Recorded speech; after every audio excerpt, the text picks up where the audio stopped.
India ने अपने आप को खुद एक्सपोज कर दिया है, क्योंकि कल आप देखोगे कि जब टॉस से पहले जब वहां के कमेंटेटर ने पूछा या फिर एक रिपोर्टर ने पूछा कि आप भारत में जो फ्लैट पिचें होती है जो आपके अनुकूल होती है उसके में तो आप अच्छा खेलते हो, लेकिन जब बाहर आते हो बाहर के कंडीशंस में खेलते हो तो आप एक्सपोज हो जाते हो। तो उसका जवाब ना देते हुए श्रेयस अय्यर चले गए। लेकिन भाई ये रियल फैक्ट है कि जो हमारे आईपीएल के प्लेयर थे वो आईपीएल में जो फ्लैट्स मिल रही थी उनकी कंडीशन के हिसाब से थे। हमने जितने भी टूर्नामेंट जीते अब तक वो हमारे हिसाब से ही चल रहे थे। लेकिन भाई फिर भी जो कल बैटिंग एक्सपोज हुए ना हमारे प्लेयरों की, वो आप देखोगे कि थोड़ी सी ऊपर बॉल आती है वो वहीं अपना विकेट दे देते हैं।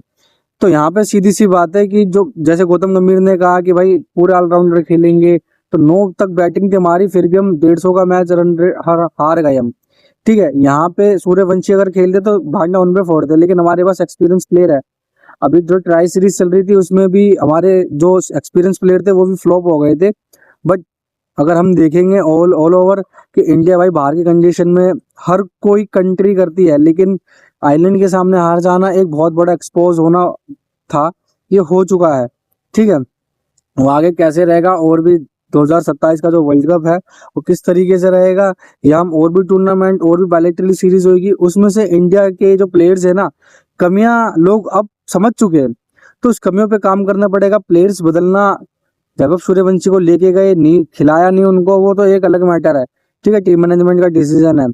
लेकिन भाई अपने टेक्निक्स और अपने ही चीजों पर फेल हो जाना ये इंडियन टीम को एक्सपोज कर चुका है।